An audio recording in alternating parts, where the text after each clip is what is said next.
Om Kannimoola Ganapati Bhagavane Sharanamayappa. Om Swamiye Sharanamayappa. Om Guruvin Guruve Sharanamayappa. Om Gurupada Vandanave Sharanamayappa. Adhyay 5. Kananagamanam, entry to the forest. By the virtue of the merits accumulated by the Pandya dynasty, the child grew up in the king's palace as the very epitome of all good fortune, even as the waxing moon. In due course of time, the king conducted the sacraments for the child Manikantha as per the tradition of Kshatriyas. The Supreme Lord Manikantha, who guides his bhaktas in the pathway of truth and dharma towards moksha, progressed from the stage of infancy to toddlerhood. The king entrusted the child's education to learned instructors. Having identified a proper guru, the king sent Manikanthan to him. Manikantha attended Gurukula and became proficient in all branches of learning. Within a short period of 1 year, Manikantha mastered the 4 Vedas, the 6 Vedangas, and the 64 fine arts.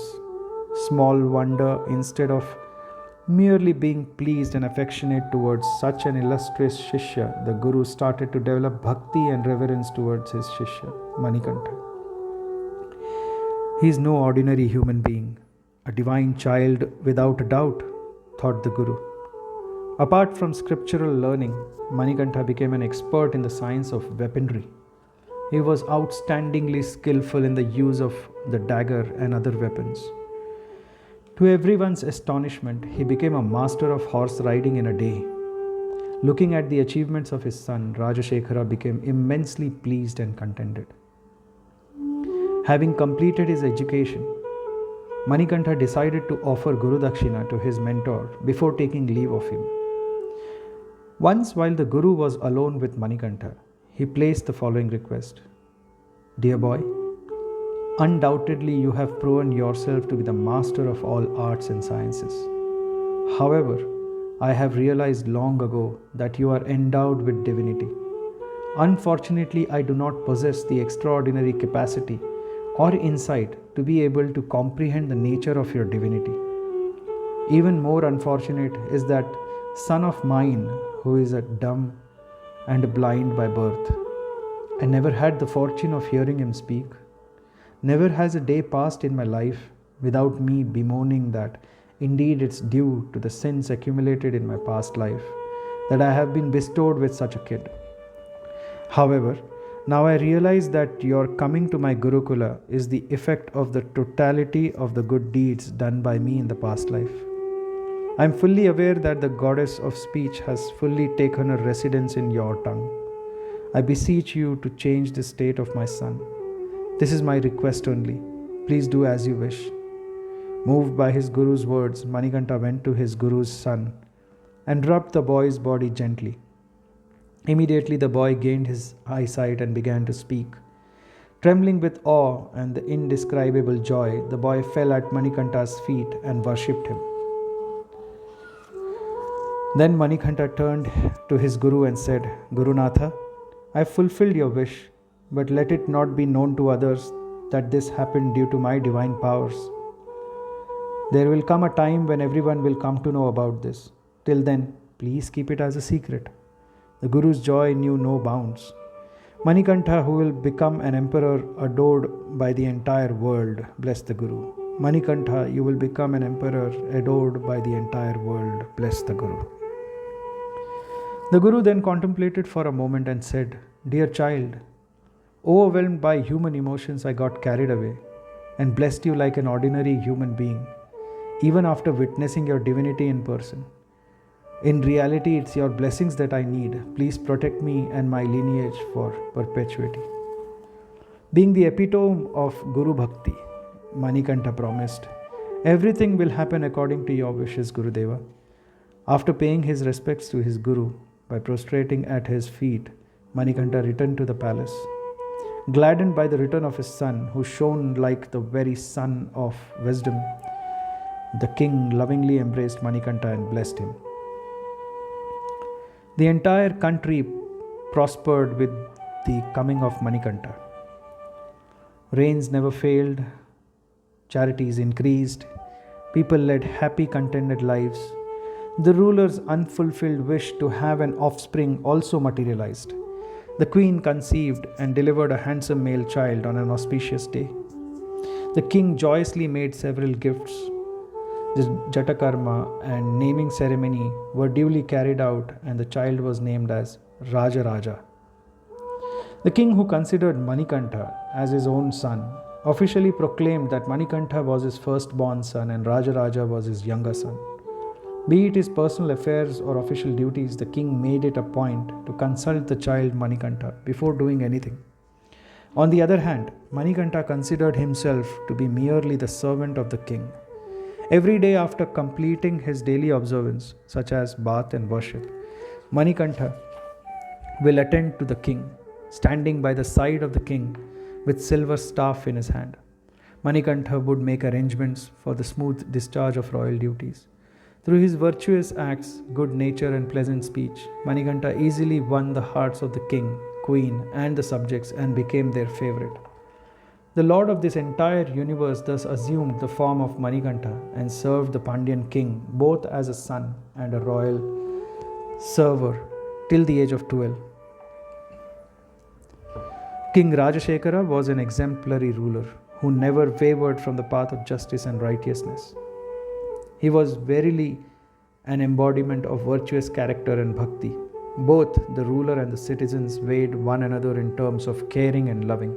The king, who was thus well loved by his people, felt that Manikantha alone had the caliber to rule the country in the same manner as the days went by. Rajashekara's love and affection towards Manikantha grew stronger.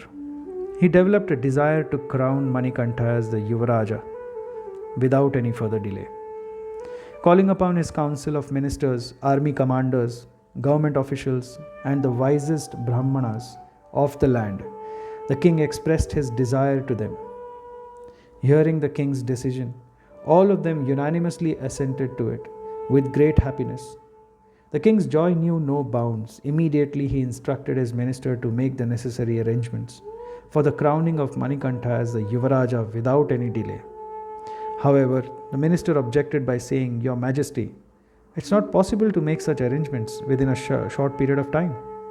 The astrologer needs to be consulted, and several other preparations need to be made. It will take at least a month." The king agreed. Having requested for a month's time, the minister thought within himself, "Up to this point of time, the king was acted only upon my advice. His original son is still an infant. If the king appoints a child as Yuvaraja, it will be easier for me to exercise my control over this kingdom. It's not right for the king to give such undue importance to an orphaned tribal child found in the jungle. It's even more worse to make him the Yuvaraja of this country." Thinking that Manikantha is a sole obstacle to his ambition, the minister boiled with rage. That tribal child, Manikantha, is the sole cause of this problem. Only putting an end to him will bring an end to all these problems and make my wishes come true, he murmured to himself. Immediately, the minister met a few magicians and ordered them to employ a black magic on Manikantha and destroy him. Sensing that Manikantha had the spark of divinity within him, the magicians were initially hesitant, but later got lured by the offer of wealth made by the sinister minister. They made the black magic prayoga on Manikantha. Though he was the supreme lord himself, Manikantha voluntarily accepted the effects of the black magic upon himself, with the view of respecting the powers of the mantras which were employed. Due to the effect of black magic, Manikantha's golden body was covered with sores and boils. Unable to bear the severity of the illness, Manikantha became bedridden. Seeing Manikantha's condition, the king and the people became deeply distressed.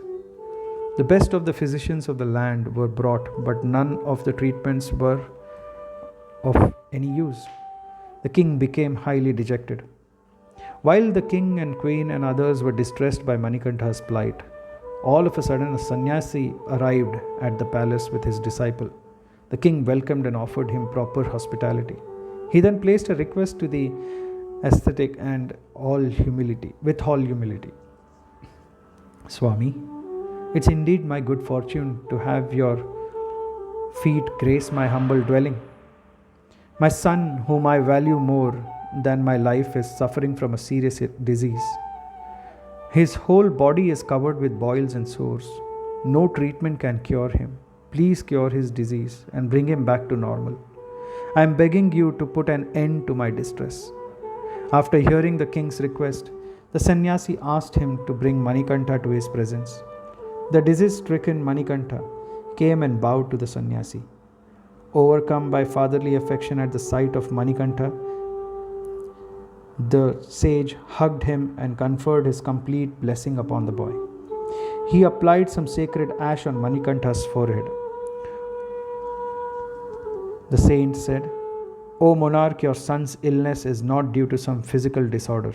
It's a product of a black magic employed by someone. A Shatru Samhara Homa must be performed to eradicate it." The king requested the sannyasi to carry out the rite. Accordingly, the sannyasi and his disciples successfully completed the sacrifice. Lastly, the sannyasi sang a Samaveda hymn and blessed the boy. To the amazement of all, the boils and sores on Manikantha's body disappeared completely, and his body shone with more splendor than before. Due to the power of mantras, the black magicians also met their end. The king was amazed by the powers of the saint. Bowing down to him, the king exclaimed, "O foremost of sages, how am I ever going to repay my debt of gratitude for what you have done?" The sannyasi disappeared in a split second, leaving everyone in daze, realizing that the sannyasi was none other than Lord Shiva, who he worshipped him daily, who had come down to save his child. The king felt contented. Seeing the failure of his sinister plan, the minister became even more vengeful. Even when given a chance, does a wicked person ever repent and change? A black sheep never changes its spots. So goes the saying. Therefore, the minister devised a new plot. He approached the good-hearted, virtuous queen and started poisoning her mind. "Your Majesty, the king has decided to make Manikantha the Yuvaraja to ensure that he becomes the next king. However, the kingdom rightfully belongs to your son. If you allow Manikantha to be the Yuvaraja, who is the heir apparent, he will definitely become the next king. Mark my words, if Manikantha becomes the king, all of us will be banished from this country. Hence, we must ensure that he is thrown out of this country. Is it right to allow someone to snatch the food belonging to another and enjoy it? When you have a son born of your own blood, how can you allow a stranger's child found in the forest to rule?" Slowly, the queen's mind started to be influenced by the poisonous words of the minister. The minister said, "There is nothing sinful in sacrificing one person for the welfare of many. No one can ever defeat Manikantha by fighting him directly. Trying to do so will only bring disrepute. Therefore, he must find a way to eradicate him by making him prey to wild creatures. In that way, we will be able to get rid of him without being held accountable. Only you can make this possible. I am not suggesting this for my own welfare. This is necessary for the well-being and future of both your son and this country." Confused by the minister's wicked counsel, the queen said, "Your devotion and loyalty to the royalty is really commendable. Tell me, what should I do?" Sensing that the queen has fallen into his trap, the minister revealed his sinister plan to her. "O queen, I will suggest a plan.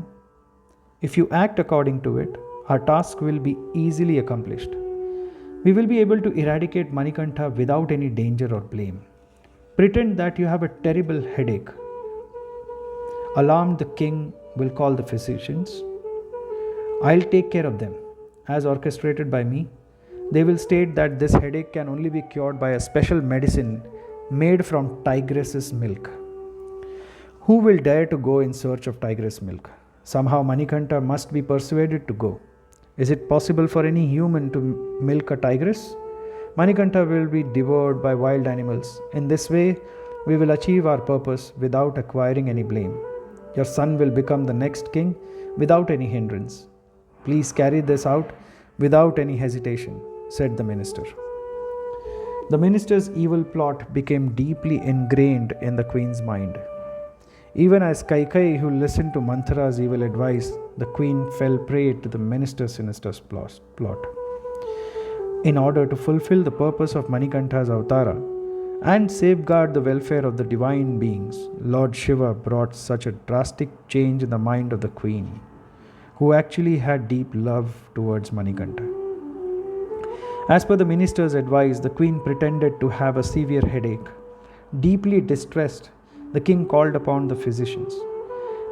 A true headache will be cured by medicine, but the fake headache which the queen had only grew worse day by day.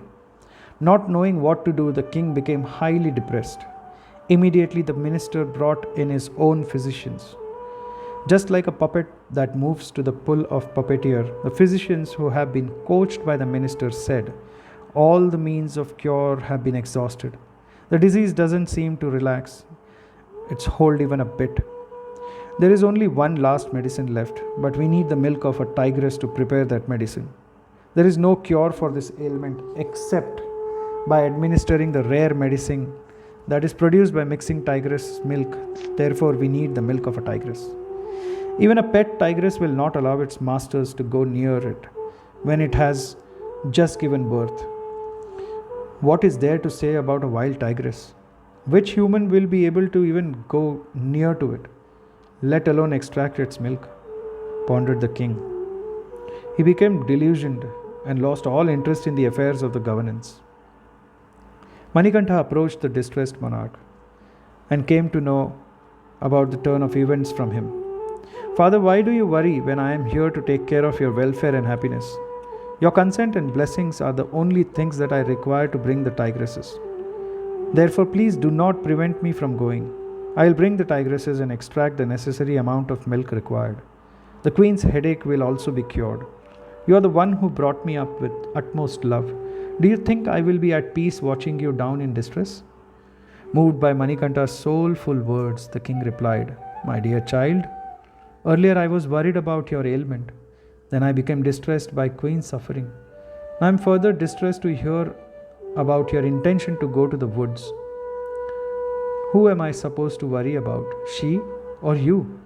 The state of my entire family is now causing me sorrow. I am amazed by your heroism. But on what basis are you exhibiting your heroism? Is it possible for a man to bring a tiger living in the jungle? Will any tiger follow you just because you called it? Even if a tiger is caught by using a trap, is it possible to extract milk from it?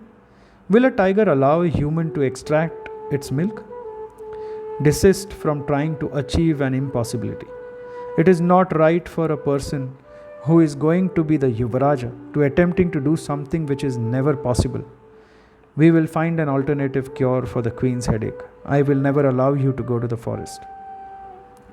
With a view of convincing the king to permit him, Manikantha said, "Dear father, somewhat I feel that it's indeed the divine will that I should go to the woods.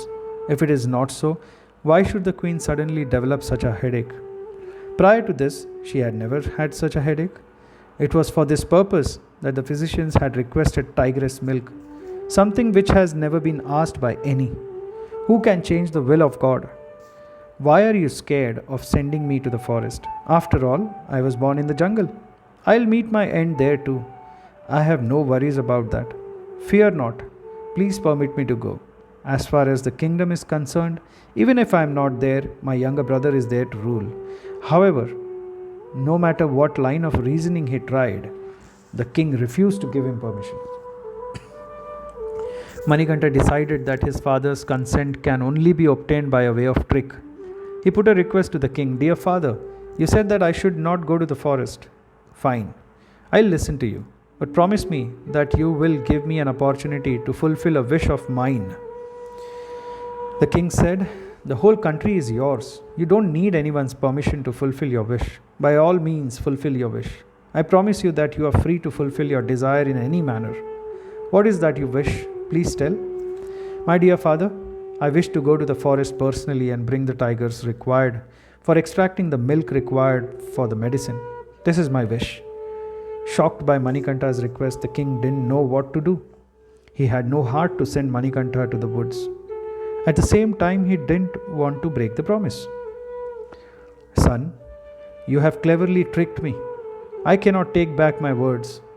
It seems that you are fated to be like Rama, who went on exile. Kaikeyi being the Rani who caused this, and I am in the same position of Dashratha, who suffered separation from his son. You are going to go on exile while I am going to lament over your separation. Rest I leave it to God," bemoaned the king. "Father, I am just discharging my obligation as a son. Isn't this the time to express my gratitude? A person who doesn't show his gratitude for the food which he had consumed is no different from a rat in the house," said Manikantha. Being jaded both physically and mentally, the king had no strength to rebut the words of Manikantha and had to agree. "Son, please don't go alone. Take our soldiers along. The tribals in the forest will assist you. They will tell you the ways to capture a tiger. They might even capture a tiger for you. Go and return safely." Saying thus, the king bid him farewell. After hearing his father's words, Manikantha said, "Dear father, going in large numbers will cause the wild animals to flee in free. Hence, I don't need the troops. I'll go alone. If the need arises, I will summon the troops. Bid me farewell." Manikantha's heroic words made the king give his assent. "So be it, child. May the lotus feet of the three-eyed Lord always protect you. Take the necessary food supply and a three-eyed coconut with you. It might be difficult to get food in the forest. Therefore, put the necessary food items and coconut in 2 different bundles tied together and carry it with you. Armed with bow and arrows, contemplate on the three-eyed Lord and begin your journey," advised the king. Armed with a bow and arrow, with 2 bundles on his head, Manikantha began his journey to the forest. The entire country stood wonderstruck at this wondrous sight of Manikantha's valiant form. When he reached the outskirts of the city, a few women who lived there started making fun of him. "We heard that you are going to bring tigers to the city. Can you bring a few tiger cubs too for us to play with?" sneered the women laughingly. "Everyone may freely ask me whatever they need. It is my habit that I will definitely give them whatever they ask for," retorted Manikantha. Manikantha's departure to the forest gave boundless joy to the minister and endless sorrow to the king. Completely frustrated with life, the Pandya king lost interest in the affairs of the state and spent his days praying to Lord Shiva for his beloved son's safe return. The installation of Shastha in the Golden Temple. As soon as Manikantha reached the forest, the Bhutaganas dispatched by Lord Shiva reached that spot. When they saw Manikantha, they went near him. Vapura, Kadusabdha, Veerabhadra, Kupendra, Kupakarna, Ghantakarna, Mahabali, and other Bhutaganas bowed down to the valiant Manikantha and awaited his order. Accompanied by the Bhutaganas, the supreme lord of Bhutas, Manikantha, reached the banks of the sacred Pampa river. Many sages who were performing austerities there for long devotedly offered worship to Manikantha, the incarnation of Lord Dharmashastra. Then at the distance of 10 yojanas from there, on the summit of a hill, the rishis constructed a golden temple through the means of their yogic powers on a gem-set throne. Inside that golden temple, the sages installed Manikantha, who was none other than the Sri Dharmashastra. With great devotion, the rishis began to offer their daily worship to Lord Dharmashastra. Abiding there, accompanied by Bhutaganas, determined to protect his bhaktas and Bhutaganas, Sri Manikantha began to reside there as Sri Bhutanatha, the very personification of the bliss. Om Swamy Sharanam Ayyappa. Om Swamy Sharanam Ayyappa. Om Swamy Sharanam Ayyappa. This is the end of Adhyaya 5. Om Swamy Sharanam Ayyappa.